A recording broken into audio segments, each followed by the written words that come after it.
Salut les amis, bienvenue sur votre plateforme, j'espère que vous allez bien. Nous allons parler de la guerre en Ukraine, le réarmement européen, 800 milliards proposés par Ursula von der Leyen, cette bureaucrate à Bruxelles qui n'est élue par personne mais qui parle au nom de l'Europe.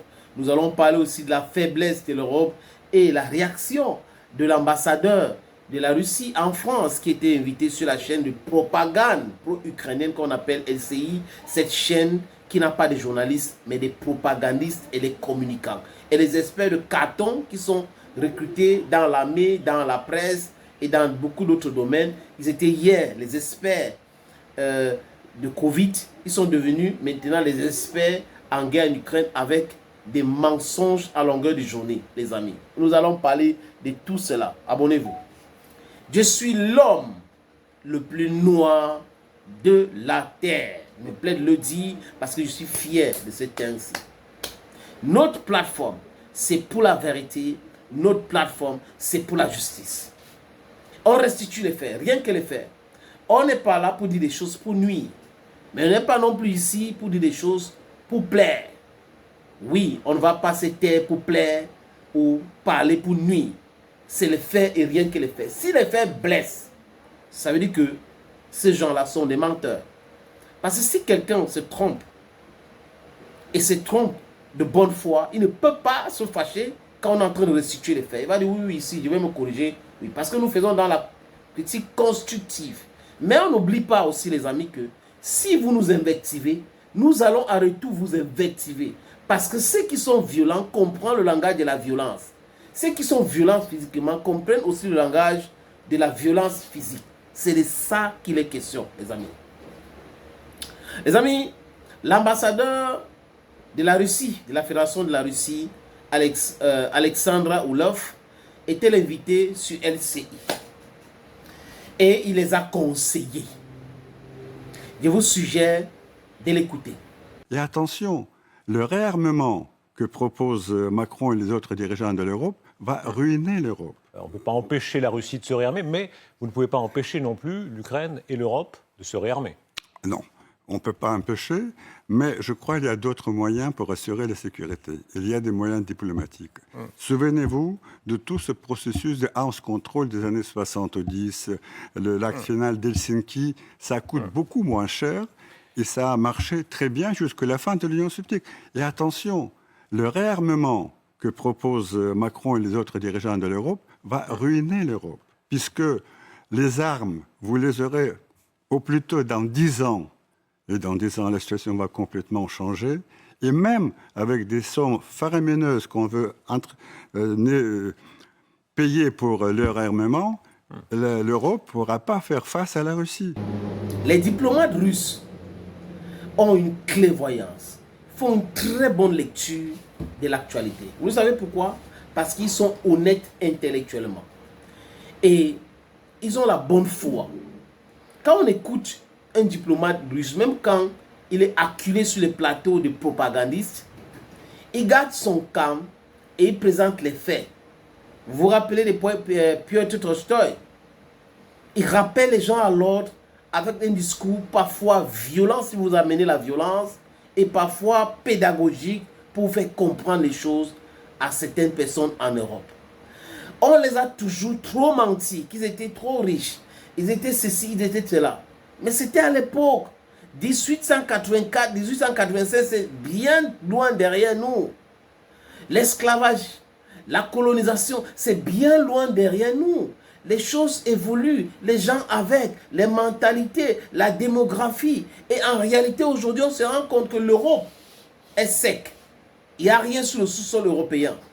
C'est pour cette raison qu'ils sont allés ailleurs, chez nous, dans le sud global, pour piller, pour imposer la désolation, le deuil, la souffrance. Et on n'a jamais oublié cela. Mais seulement avec ce qui se passe en Ukraine aujourd'hui.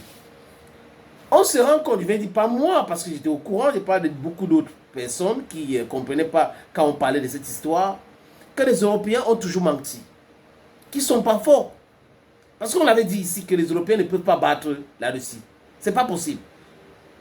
Les États-Unis d'Amérique et les pays européens avec l'Australie, le Japon, la Corée du Sud, se sont mis ensemble en Ukraine pour battre la Russie et n'ont pas pu. Et quand Vladimir Poutine disait que en 2 semaines, il va régler l'équation ukrainienne, il avait raison. Je crois que les militaires russes aujourd'hui sont en train de le blâmer parce qu'il fallait commencer le travail brutalement. Il avait réuni simplement 150 000 hommes. Mais avec 150 000 hommes, on ne peut pas occuper l'Ukraine. Il voulait mettre la pression pour régler le problème ukrainien.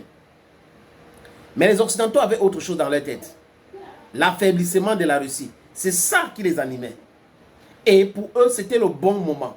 Parce qu'ils avaient perdu le temps à la Russie avec des accords de Minsk pour réarmer l'Ukraine, fortifier les différents villages, les différents coins et autres, pour faire face à la Russie. Et donc, c'était un bon moment. Ils pouvaient se mettre ensemble pour pouvoir affaiblir davantage la Russie. Mais nous avons dit ici que ce n'est pas possible. Ce n'était pas possible parce qu'ils sont dans l'esbrouf, le bavardage. Et ils avaient commencé avec beaucoup de mensonges. Pour ceux qui ont encore quelque chose dans leur tête, ils doivent savoir que toute guerre finit par les négociations.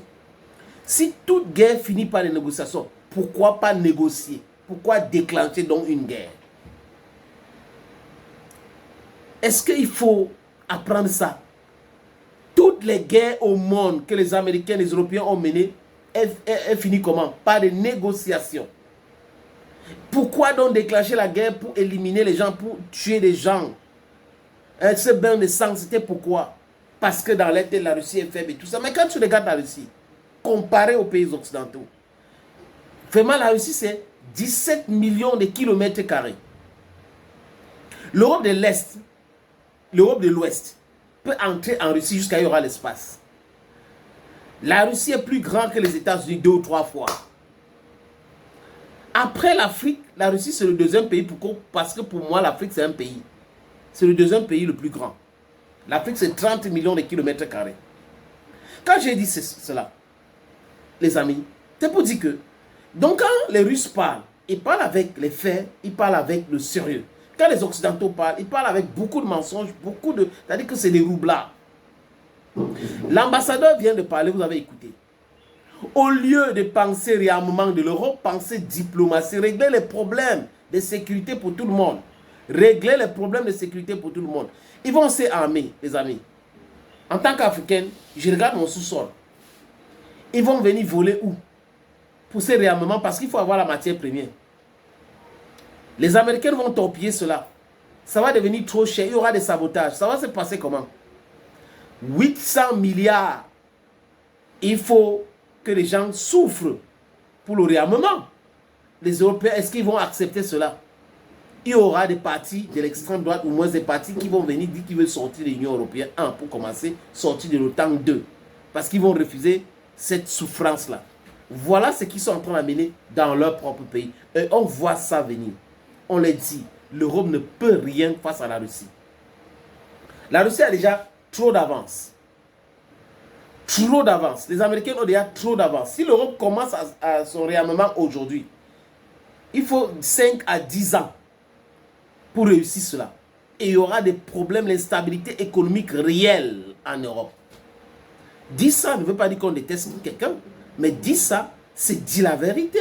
C'est pointer du doigt de la réalité qui va les rattraper en face demain, les amis. That's what you have to put in your mind. Things that are going to happen to you will be worse than things that are happening right now. It's teaching time saves 9. Les amis, l'Afrique ou la mort, nous vaincrons. Bye bye.